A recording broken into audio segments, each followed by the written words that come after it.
Hello student, this is class 10 social science book and today we start types of farming. In Madhya Pradesh, improved varieties of different crop have been developed. अपने MP में बहुत सारी variety के crops developed हुए हैं. Improved variety means such variety of crops which are produced in large quantity and which are more resistant against disease and pest. Improve variety of cost मतलब क्या होता है कि जो लार्ज क्वांटिटी ज़्यादा क्वांटिटी में प्रोड्यूस हो, जिनका प्रोडक्शन ज़्यादा क्वांटिटी में हो और डिजीज़ के अगेंस्ट हो, मतलब डिजीज़ वगैरह उनसे कोई इफेक्टेड ना हो. Some of the improve crops of Madhya Pradesh such as wheat, maize, paddy are given in the following table. ये कुछ एमपी के क्रॉप्स हैं जो इम्प्रूव वैरायटी हैं, इनकी वैरायटी भी दी हुई हैं. The classification of farming on the basis of land holding, on the basis of production of crops, tradition of farming and the ratio of animal possessed by the farmer is called farming. The farming का जो classification है according to tradition, हर जगह अपना अपना tradition होता है farming का. और प्रोडक्शन ऑफ क्रॉप्स का प्रोडक्शन अलग तरीके से होता है, उसी को बोलते हैं farming. On the basis of availability of resources such as irrigation, fertiliser, machines, farming it is divided into. सभी जगह फार्मिंग अलग अलग रिसोर्सेज होते हैं, जैसे कहीं पे इरिगेशन अच्छा है, फर्टिलाइजर्स अच्छा है, मशीन्स की फैसिलिटी अच्छी है, तो इनके अकॉर्डिंग फार्मिंग की क्लासिफिकेशन किया गया है. तो फर्स्ट है अपना general farming. When an agriculture farm is organized in such a way that its land is used for the production of different types of crops or for the agriculture based occupation and each one becomes the source of income, then this type of farming is called general farming. जहाँ पर totally कोई भी किसी भी land में अगर different types के agriculture, different types के क्रॉप्स का एग्रीकल्चर पूरा बेस्ड एग्रीकल्चर पे होता है, उसको बोलते हैं नॉर्मल फार्मिंग. जनरली जो फार्मर्स होते हैं वो इस टाइप के फार्मिंग को सेटिस्फाइड होते हैं इस टाइप के फार्मिंग से और अपने डोमेस्टिक नीड्स को कंप्लीट करते हैं. The farmer select the crop, farmer crop को सेलेक्ट कर लेते हैं, अपने business according to his needs के अकॉर्डिंग चलाता है. स्पेसिफिक फार्मिंग क्या होता है? This type of farming is specific farming in which a farmer obtain 50% of the total income. ये स्पेसिफिक फार्मिंग जो है, इसमें फार्मर टोटल इनकम का 50% किसी एक पर्टिकुलर क्रॉप से, फ्रॉम ओनली वन क्रॉप से अडॉप्ट करता है, उसको बोलते हैं स्पेसिफिक फार्मिंग. फॉर एग्जाम्पल, जैसे एक एग्जाम्पल दिया है, इफ़ अ फार्मर ऑब्टेन 50% और more than 50% income of the total income from soybean only. अगर वो अपना 50% अपने टोटल इनकम का 50% केवल सोयाबीन क्रॉप से ऑब्टेन करता है, तो उसको बोलेंगे क्या? It will call soybean farm, उसको बोलेंगे soybean farm. There are some characteristics of specific farming such as nearby location of Mandi.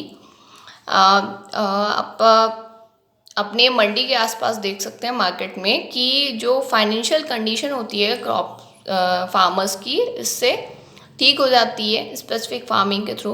The farmer should not be affected much by unfavourable condition by weather. Farmer को ज़्यादा effect नहीं पड़ता अगर weather की condition सही नहीं भी है, क्योंकि वो एक ही क्रॉप के थ्रू अपनी अर्निंग कर लेता है. ड्राई फार्मिंग क्या होता है? Farming in the area where the annual rainfall is less than 50 centimetre is called dry farming. जहाँ पर एनुअल रेनफॉल 50 सेंटीमीटर से कम होता है, बारिश 50 सेंटीमीटर से कम होती है, तो उसको बोलते हैं dry farming. In the system of dry farming to grow crops rain water is preserve for a long time. इस सिस्टम में क्रॉप्स को ग्रो करने के लिए जो रेन वाटर होता है उसको लंबे समय तक प्रिजर्व करके रखा जाता है. Failure of crop is a common feature of dry farming. Dry farming का ये कॉमन फीचर है कि क्रॉप्स का फेलियर हो सकता है. क्या क्या रीज़न हो सकते हैं? इनसफिशिएंट एंड अनयूजुअल रेन, बारिश अच्छे से नहीं हुई हो, late arrival and early retreat of monsoon या तो जल्दी आ गया हो या तो लेट आया हो. No rain for long time during crop, लंबे समय से कोई भी बारिश न हुई हो क्रॉप में. Low capacity of soil to hold moisture, soil की इतनी कैपेसिटी नहीं रहती यहाँ पे कि वो मॉइस्चर को होल्ड करके रख सके. लो फर्टिलिटी ऑफ लैंड, लैंड की फर्टिलिटी भी यहाँ पर कम होती है। मिक्स फार्मिंग क्या होता है?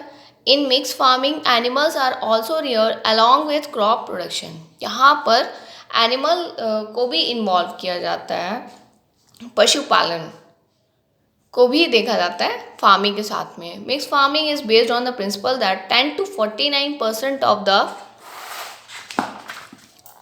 Total income should be obtained from rearing of animal.